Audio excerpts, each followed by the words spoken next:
Welcome to the Audacious Living Podcast, hosted by my man, Audley Stevenson, the Odd Man.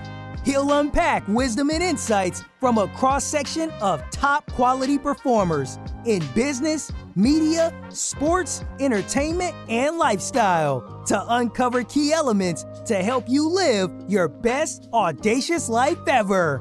So without further ado, here is the Odd Man. Greetings and salutations, I'm Audley Stevenson, and welcome to the most audacious podcast the internet has to offer. This is the Audacious Living Podcast, and I'm appreciative as always that you've taken time out of your day to spend it here with us as we continue our ongoing goal of helping listeners live their best audacious life ever. We are on the social, so be sure to connect to us through our channels on Twitter and Instagram. Our handle is the Audacious Pod, and then on Facebook, you can look up the Audacious Living Podcast, and that's a great way to stay connected to us, and I would encourage you to do so, as well as subscribe to our YouTube channel, and that's simply by clicking the red button below subscribe, and you will immediately be connected every time we got new content that comes your way. So absolutely stay connected to all things Audacious Living. Now, you need to get ready for a positivity-packed episode of the podcast, as we'll be joined by international best-selling author Jon Gordon. He's an author and a speaker, and it was an absolute pleasure to welcome him on the podcast. It's a privilege to speak with Jon to discuss the significance of having a positive attitude, as well as the things that we can do individually to help us maintain a positive state of mind. Jon, of course, is a very successful author. He's written 25 books. His most popular one being The Energy Bus, which, it's sold millions of copies worldwide. It's touched so many people, and has been a bestseller over and over and over again. A very, very, very impactful book. But let's talk about positivity for a moment, and let's focus in on that, because with all the challenges that life presents, and sometimes staying positive isn't always the easiest thing in the world to do. Now, while it may appear that being positive is more natural to some than others, the fact of the matter is that we all go through challenges, we all have hardships, and we are challenged sometimes daily on maintaining a positive attitude. And it certainly involves work, but it is something that comes easier over time the more you put practice into it. The how part of staying positivity really is an individual job, and it'll depend on what you do, because everyone's different. Perhaps you need to spend more time figuring out the why in your world, so then you can understand your purpose. Or maybe you need to incorporate more gratitude and an appreciation into your way of being.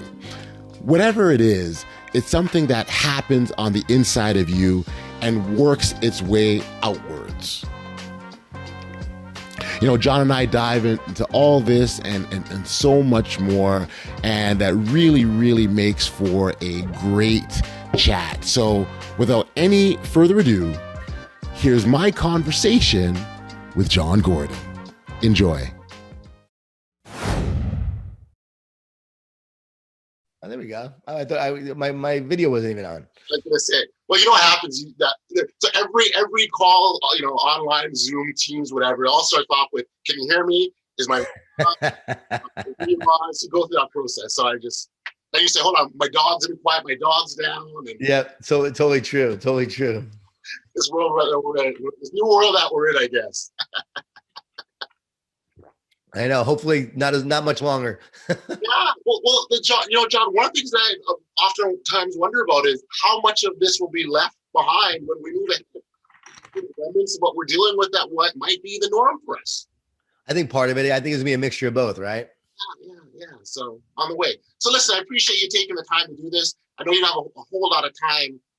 So I was just jumping into this, if you don't mind, Jon. For me, these are conversations more than anything else. And first off, I want to extend my appreciation for you taking the time to join us on the Audacious Living Podcast. I appreciate it. Hey, thanks for having me, Audley. I appreciate it. And yeah, let's rock and roll. Yeah. So a big part of, and I spent a lot of time thinking about, what I want to start in a conversation. And I have a hard time not focusing on positivity because we know that's your bread and butter, whether your podcast, Positive You, or the books you've written, The Energy Bus, all I think, that theme is really what's key in this for you. The piece, though, John, I wonder if you could help me, sometimes rumors are online. And one of the rumors I heard that you weren't always a positive guy. I have a hard time believing that. So help me out here, John. Yeah, that's not a rumor. That's true. And I actually started that rumor or truth by sharing the truth that I'm not naturally positive. I have to work really hard at it. I grew up in Long Island, New York, in a Jewish Italian family, a lot of food, a lot of guilt, a lot of wine, a lot of whining, and family wasn't very positive. And so I struggled with positivity. When I was 31 years old, my wife almost left me. I had two small children. I was stressed to the max. I just lost my job. I was blaming her for why my life was so bad. And I was just not being a great husband. I was just being a jerk. And she had enough of my negativity. She said, I love you, but I'm not going to spend my life with someone who makes me so miserable. Like, you need to change. Or like, we're over. We're done. And she was ready to walk out the door. And I begged her to stay. I agreed to change. And that began this work. That was the impetus. I remember saying, like, why am I so miserable? Why am I here? What is my purpose? Writing and speaking came to me, and I wanted to be more positive. So I said, all right, I'm going to start there. I'm going to start looking and finding ways that I could use to be more positive. And that began this journey. Started a weekly positive tip, a newsletter back in 2002. No one was doing newsletters back then. There were no blogs. There were no social media accounts, no Instagram or Twitter. And I started sharing a weekly positive tip with 5 people: my mother, my brother, my best friend from college. Yep. And that started me on this journey. That's right. And there's a couple of things that you said. I want to jump back to the why piece, right? Because John, that's kind of a big one, that you've got to understand what you're doing and why you're doing it. And that kind of gives you some direction, doesn't it? Oh, totally. We don't get burned out because of what we do. We get burned out because we forget why we do it. So the why keeps us going. It keeps us fresh. And also, when you know the why, you'll know the way. And so your purpose will reveal the direction you need to go. For me, it was like, okay, I want to make a difference. I want to impact others. I want to inspire others the way I was inspired myself by reading books. And once I recognized that, I said, okay, well, I'm going to start doing this work. My friend will tell you, he remembers me telling him, I'm going to be a writer and speaker. And he was like, yeah, okay, sure. He said, you said it. And I just set out to start doing it. I knew the direction I wanted to go. Then you have mentors, you have people that you admire, and you look and see what they're doing. And from there, they give you a roadmap on what's possible. Ken Blanchard was that for me, the 1 Minute Manager author, and one of the most prolific business writers of our time. He's now 80 years old. And he was someone I looked to and said, okay, I want to be like that. And that started me on this road. Les Brown was another mentor for me. And I remember, you got to live your dreams. You got to live your dreams. And I was listening to his CD, really young, at a young age. And he inspired me to do this work. I'll never forget, several years after I started writing and speaking, maybe 5-6 years, I shared a stage with him at Blue Cross Blue Shield and got a chance to tell him the impact he had on my life. And watching him speak was just so inspiring. But again, showing a roadmap of what's possible with this work. And what I found oftentimes is that everything just seems to fall into place. Like everything, once you've got that roadmap laid out and where you want to go, and you're really intentional about your steps, everything just happens and it points you there. And it's almost like this was meant to be. I believe that God will move heaven and earth when you're on the right path, when you're in the right direction, when you're on the right path. God will move heaven and earth for you on that journey and on that path. And yes, there will be obstacles along the way. You will be tested along the way. You will face roadblocks and obstacles and challenges, and times you may want to give up. That's all part of the journey. But things somehow, some way show up. People show up. People reach out. Hey, will you speak to my organization? Will you speak to my team? Next thing you know, you're like, okay, I could do this. One thing leads to another. And that's how I knew I was on the right path. Because even at times when I wanted to give up, someone would call, something would happen that kept me going forward. So I wouldn't give up. Yeah. And what often has happened, especially this line of work, John, I would imagine that as you're giving, you're also receiving as well. So, and that's where the strength and energy comes from for you.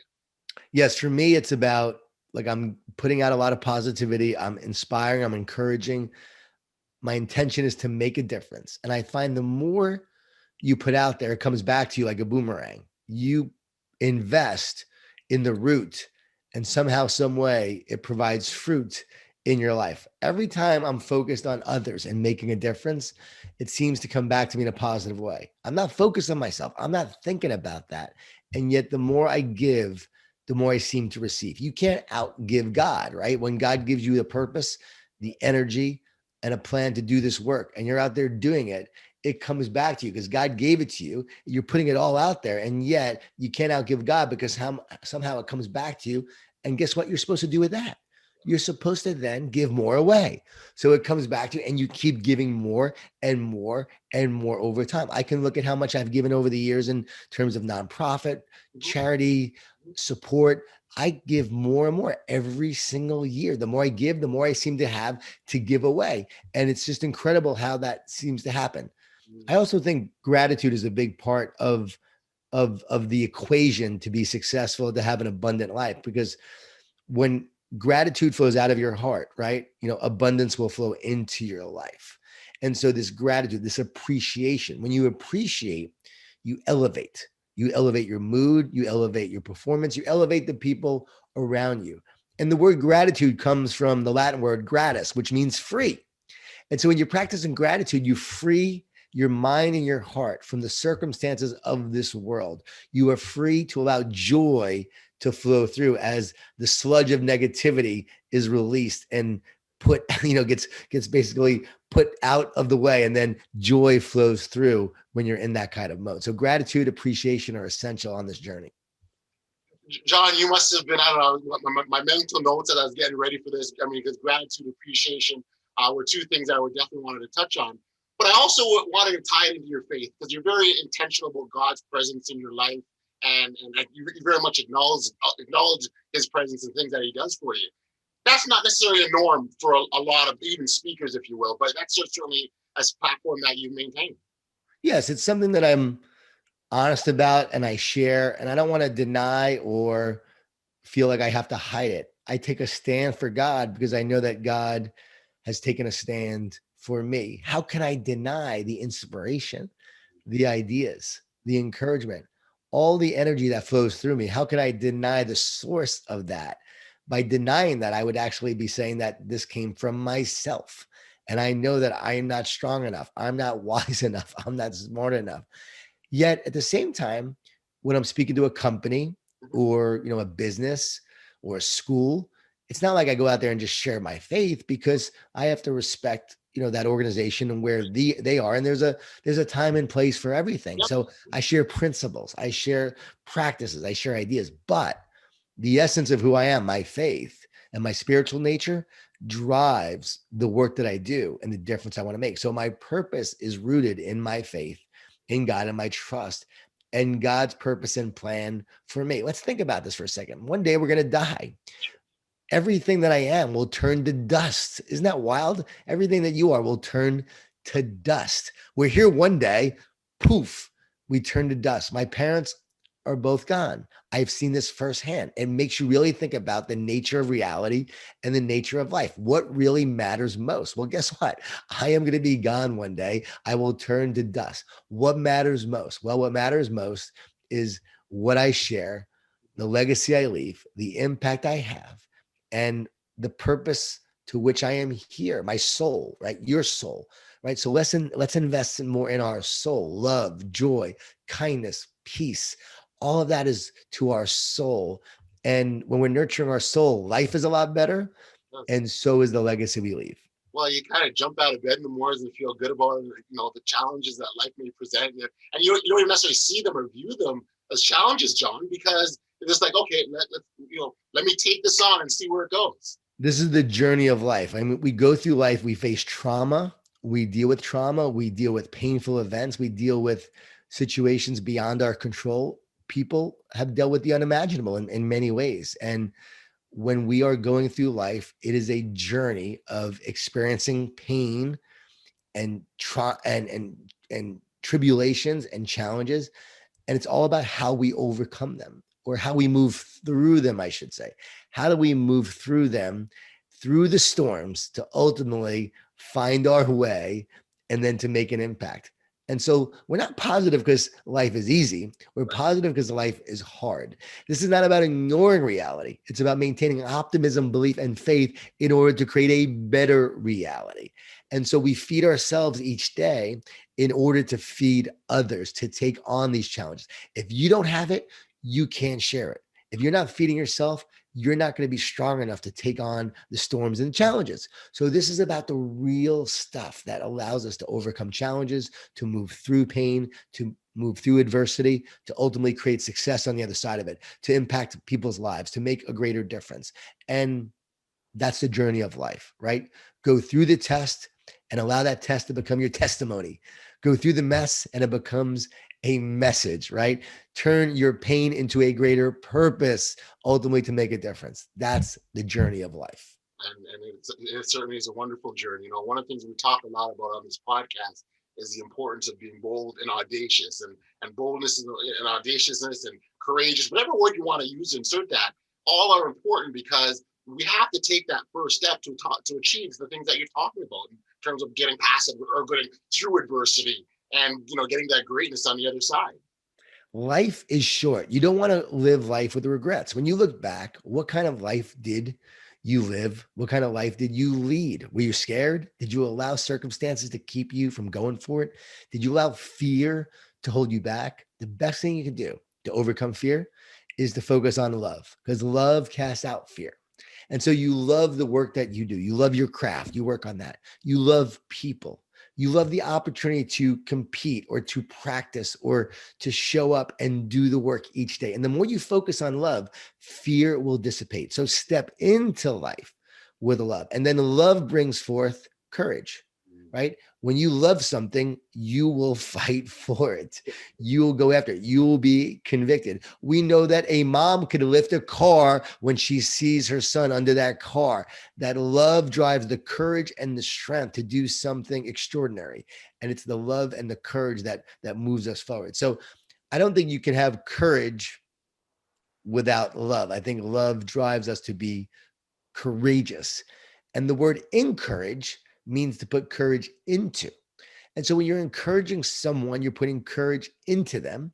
When you encourage yourself, and we all need more encouragement ourselves, you're putting courage into yourself to move forward. So that requires, right, love, belief, and a reminder to go after it, to do it. Speak words of life to yourself to go after this. I didn't come here to be average. I am here to make a difference. There is greatness inside of me. I am here to do great things, not because I'm great, but ultimately because there's greatness within me to do great things so that I can bring out the greatness in others. And the more you actually put courage into yourself, you will live a courageous and bold and, as you said, audacious life. One day you're going to die. There's a word, a Latin phrase called memento mori. It means you will die. Well, guess what? We're going to die one day. We're going to turn to dust. So why shouldn't we go for it? Like, is it really going to matter? No, go for it. It doesn't mean that we go out and party all the time and live a hedonistic lifestyle, right? And no, it means we live with purpose and passion and boldness, and we go after the things that we know we're meant to go after. And we do so not with recklessness, but with fearlessness. And we go after it.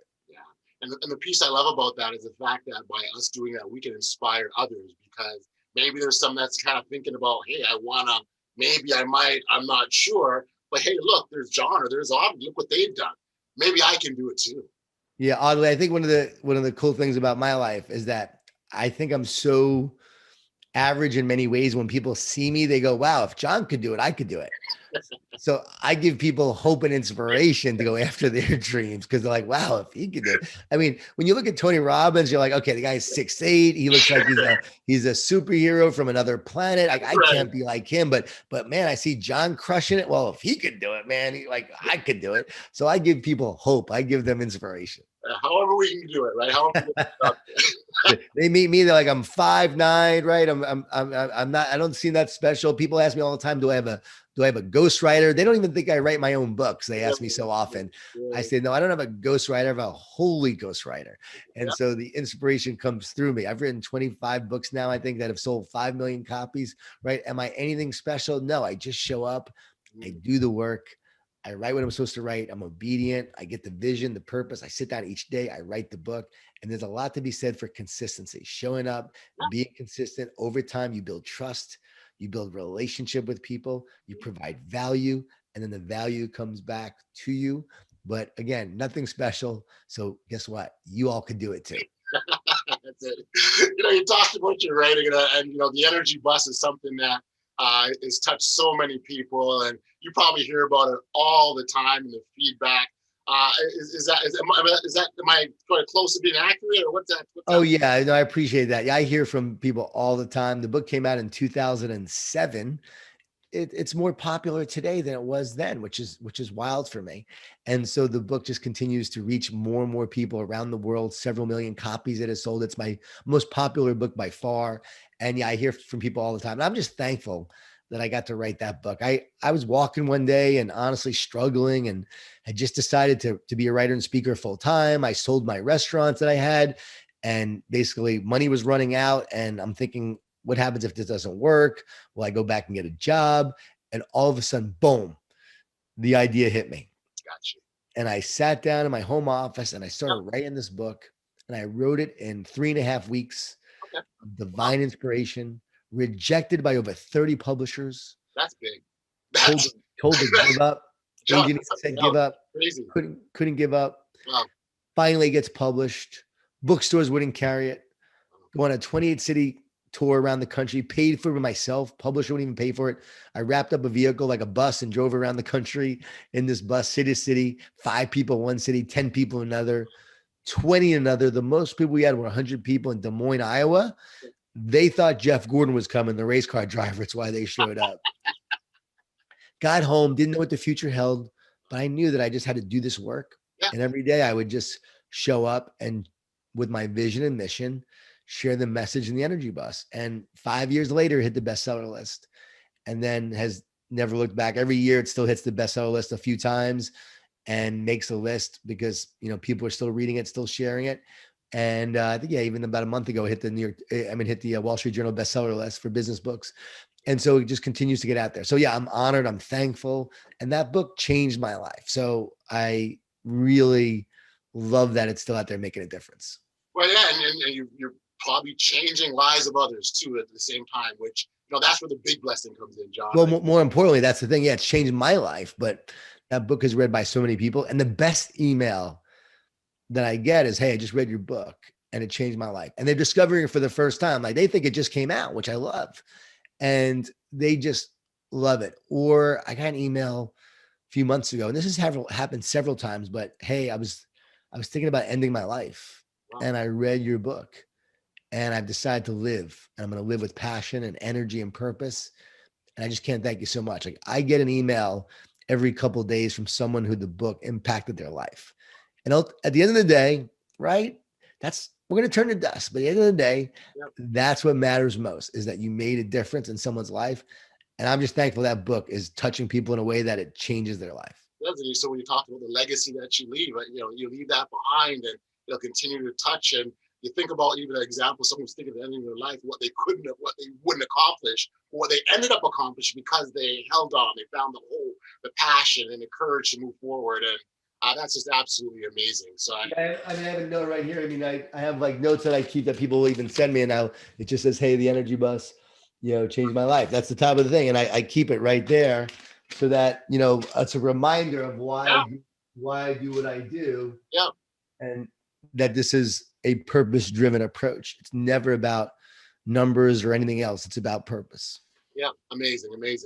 John, I really appreciate you taking the time the way you did, and it's really honor and privilege to speak with you. One last thing I wanted to ask you, and it's funny because I oftentimes get asked guests, what's the most audacious thing that you've done? But hearing you jumping in a bus, wrapping around and driving all over the country, I'm starting to wonder if that was it, or maybe there's something else that you've done that would fall in that category, if you will.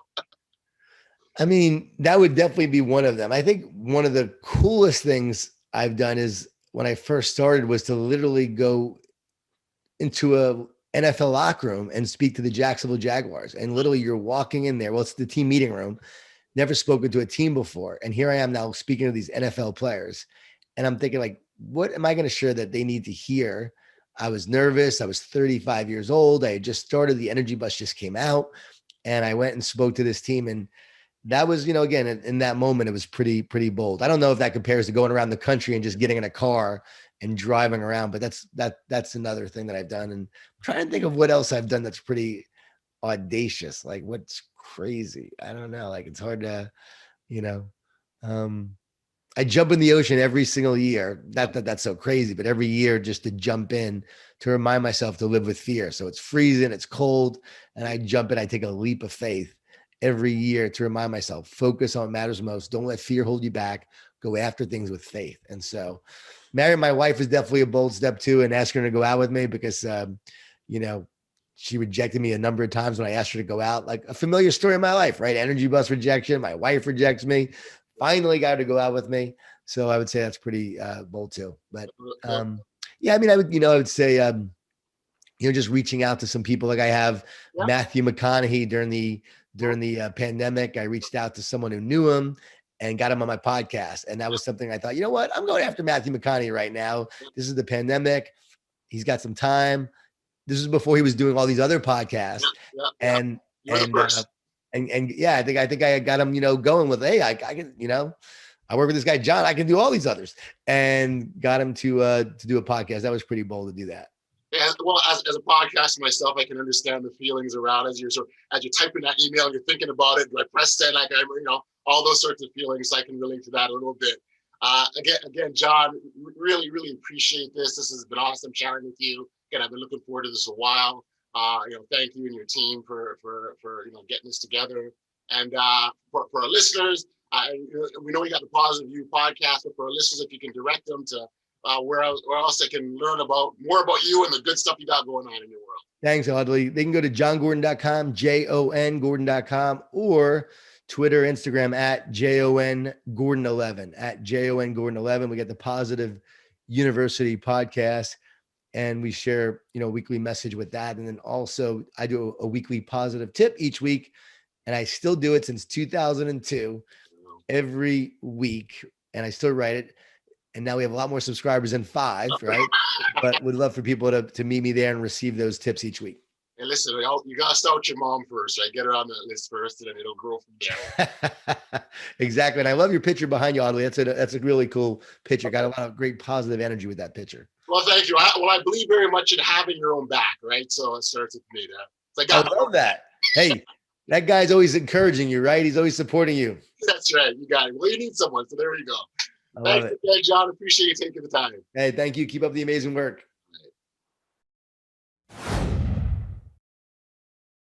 Hey, back. We are here on the podcast, and want to send a big shout out and thanks again to Jon for being here. I appreciate your perspective. I appreciate you taking the time and helping spread your brand of positivity.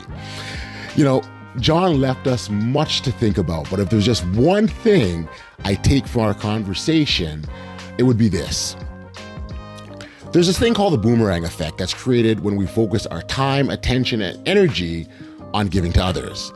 What undoubtedly happens is that when we deliberately put positivity in the world, it comes back to us. And often what we get back is far more than what we put in the first place. Now, this doesn't mean that we operate in this give just to get kind of mentality, or we remain focused on what's in it for us, because that really is the wrong approach. If we give and we're purposeful about that and do it from a place of truth, wanting to positively impact other people, our rewards will always find us. Perhaps not the exact same source or where we expected it will be, but do know that it will come, because it always does. Hey, listen, if you haven't registered for email notifications of the podcast, please know that you can do so by heading over to bestaudaciouslife.com. That is the website. All you've got to do is enter in your email address, and every time new content comes out, you will be immediately notified right away. We've reached the end of another great edition of the Audacious Living podcast. And as always, thank our listeners for the tremendous and ongoing support. As I say at the end of every episode, we can't do this without you, and we appreciate all your feedback of our listeners and our viewers and lovers of audaciousness. So thank you. Thanks again to Jon. Great having you here. And as we close out the episode in traditional Audacious Life fashion, I remind you that until next time, stay safe, be kind, show love to one another, and be audacious. You've been listening to the Audacious Living Podcast, hosted by Audley Stevenson. If you enjoyed what you heard, be sure to like, subscribe, and share. Until next time, be audacious.